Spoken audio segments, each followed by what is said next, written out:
Dès l'ouverture, plus un seul des 4000 m² que compte le salon n'est inoccupé. C'est 24, 25 et 26 janvier pour la 14e édition d'InfoSup, le plus grand événement dédié aux formations et aux métiers post-bac en Auvergne. Plus de 20 000 collégiens et lycéens sont attendus. Des élèves qui n'hésitent pas à multiplier les stands visités parmi les 186 présents cette année pour conforter leur choix ou découvrir de nouvelles opportunités. Pour préparer leur avenir, InfoSup est un rendez-vous à ne pas rater. C'est pas mal, on peut voir plusieurs choses. Puis changer d'avis peut-être aussi. Ça peut t'arriver ça? Ouais, peut-être. Partir dans mieux du commerce. Je suis plutôt allée du côté du commerce, de la communication, et là je vais aller voir tout ce qui est théâtre et spectacle vivant, si je trouve.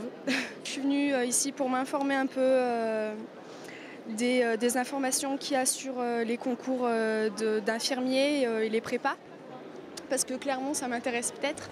Et pour cause, Clermont a de quoi attirer. 5 écoles d'ingénieurs, des facultés de droit, économie, commerce, santé, psycho, lettres, langues, sciences humaines et j'en passe. Mais également des pôles d'excellence en aéronautique ou autre vulcanologie. Bref, l'antenne auvergnate de l'ONICEP, l'Office national d'information sur les enseignements et les professions, qui organise chaque année le salon InfoSup, a de quoi satisfaire toutes les envies.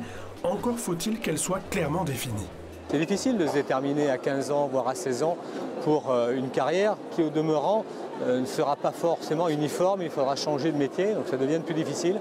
C'est pour ça qu'on a mis en place ce qu'on appelle, nous, le parcours de découverte des métiers et des formations, qui en collège démarre dès la 5e, peut-être un peu plus tôt, en 6e, c'est ce qui est prévu dorénavant, pour découvrir les métiers d'une matière un peu naïve, si vous voulez, mais en même temps objective, aller à la rencontre des acteurs, découvrir les formations en 4e, tout ça pour préparer un peu mieux la décision qui intervient en 3e.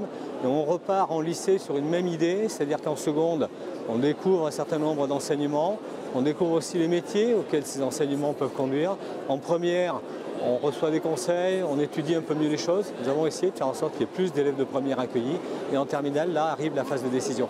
Donc on essaie de se donner un peu de champ, un peu de recul pour amener les élèves à se poser ces questions parce qu'au bout du compte, ce sont eux qui les résoudront. En ces temps de crise, ces questions sont naturellement influencées par les secteurs qui embauchent. C'est pourquoi 130 professionnels, principalement régionaux, participent à l'événement. Les secteurs qui attirent ne sont pas forcément les secteurs qui sont spécifiques à l'Auvergne ou qui sont forcément porteurs d'emplois. C'est tout le problème.